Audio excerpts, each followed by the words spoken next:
Hello అందరికీ welcome to my channel. ఈరోజు recipe వచ్చేసి విలేజ్ స్టైల్లో తమ్మకాయ ఫ్రైని ఎలా చేసుకోవాలో ఈ వీడియోలో క్లియర్గా చూసేయండి. అలాగే మన ఛానల్ని ఎవరైనా ఫస్ట్ టైం చూస్తున్నట్లయితే ప్లీజ్ సబ్స్క్రైబ్ చేసుకోండి. ఇప్పుడు ప్రాసెస్ ఏంటో వీడియోని స్కిప్ చేయకుండా క్లియర్గా చూసేయండి. దీనికోసం ముందుగా తమ్మకాయలు తీసుకొని తమ్మకాయలకి సైడ్స్ ఉన్న నారని ఇలా వీడియోలో చూపించే విధంగా తీసేసుకోవాలండి. మనం చిక్కుడుకాయలకి ఎలా నారని తీసుకుంటామో అదే విధంగా తమ్మకాయలకు కూడా తీసేసుకోవాలి. ఇలా అన్ని తమ్మకాయలకి నారని తీసేసిన తర్వాత ఈ తమ్మకాయల్ని చిన్న చిన్న ముక్కలుగా కట్ చేసి తీసుకోవాలి. ఇప్పుడు ఒక బౌల్లోకి వాటర్ని తీసుకొని ఈ తమ్మకాయ ముక్కల్ని ఒకసారి శుభ్రంగా వాష్ చేసుకొని ప్లేట్లోకి ట్రాన్స్ఫర్ చేసుకోవాలి. తమ్మకాయ ఫ్రై కోసము తమ్మకాయలు లేతగా ఉన్నటివి తీసుకోవాలండి. అలాగే ఈ తమ్మకాయలు ఎక్కువగా విలేజెస్లో అయితే దొరుకుతూ ఉంటాయి. ఇప్పుడు ఈ తమ్మకాయ ముక్కల్ని ఉడికించుకోవడం కోసం ఒక బౌల్ని తీసుకొని ఇందులో ఒక పావు లీటర్ వరకు వాటర్ని యాడ్ చేసి ఈ తమ్మకాయ ముక్కల్ని వేసుకోవాలి. ఇప్పుడు స్టవ్ ఆన్ చేసుకొని స్టవ్ మీద పెట్టుకొని మూత పెట్టి మంటని హై ఫ్లేమ్లో ఉంచి ఒక 5 నిమిషాలు ఉడికించుకోవాలి. ఇలా 5 నిమిషాల తర్వాత మూత తీసి ఇలా ఉడుకుతున్నప్పుడు 1 టేబుల్ స్పూను సాల్ట్, పావు టేబుల్ స్పూన్ పసుపు వేసుకొని ఒకసారి బాగా మిక్స్ చేసుకొని మూత పెట్టుకొని మరో 5 నిమిషాల పాటు ఈ తమ్మకాయలు ఉడికే వరకు ఉడికించుకోవాలి. అలాగే తమ్మకాయల్లో మీరు ముందుగానే సాల్ట్ వేసుకున్నారంటేను తమ్మకాయలు ఉడకడానికి కాస్త టైం పడుతుందండి. దానికోసమే ఒక 5 నిమిషాలు ఉడికించుకున్న తర్వాత సాల్ట్ వేసుకోవాలి. ఇప్పుడు ఈ తమ్మకాయల ఫ్రైలోకి పొడిని చల్లుకోవడం కోసం ఇందులో ఒక మిక్సీ జార్ని తీసుకొని ఇందులో కారం గల ఎండుమిరపకాయలు యాడ్ చేసుకోవాలి. అలాగే కొన్ని ఎండు కొబ్బరి ముక్కల్ని యాడ్ చేసుకొని మూత పెట్టి ఒకసారి మిక్సీ పట్టుకోవాలి.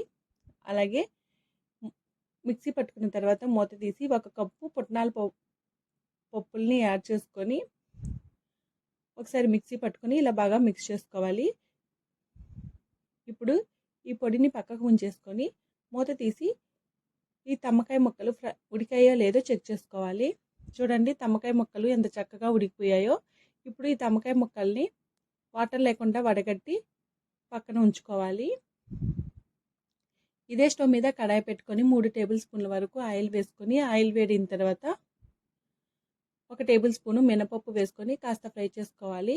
అలాగే 5-6 వెల్లుల్లి రెబ్బల్ని కచ్చాపచ్చాగా దంచుకొని ఫ్రై చేసుకోవాలి. ఇలా ఫ్రై చేసుకున్న తర్వాత మనం వాటర్ లేకుండా వడగట్టిన ఈ తమ్మకాయ ముక్కల్ని ఆయిల్లో వేసుకొని మంటని మీడియం ఫ్లేమ్లో ఉంచి కనీసం ఒక 5 నిమిషాల పాటు ఫ్రై చేసుకోవాలండి. అలాగే మనం ముందుగా పప్పుల పొడిని ప్రిపేర్ చేసుకున్నాం కదా, అదేవిధంగా ఒక్కసారి ప్రిపేర్ చేసుకున్నారంటేను ఆ పప్పుల పొడి ఏ ఫ్రైస్లో కూడా యూజ్ చేసినా చాలా బాగుంటుందండి. ఏ తాలింపు కూరల్లో కూడా వేసుకోవచ్చు. ఇలా ఒకసారి బాగా మిక్స్ చేసుకున్న తర్వాత సాల్ట్ సరిపోయిందో లేదో చెక్ చేసుకొని సాల్ట్ని అడ్జస్ట్ చేసుకొని మళ్ళీ బాగా మిక్స్ చేసుకోవాలి. ఇలా మిక్స్ చేసుకున్న తర్వాత మీరు స్పైస్ ఎక్కువ తినే వాళ్ళైతేను ఇందులో ఒక 1/2 టేబుల్ స్పూన్ వరకు కూర కారంని యాడ్ చేసుకోవాలి.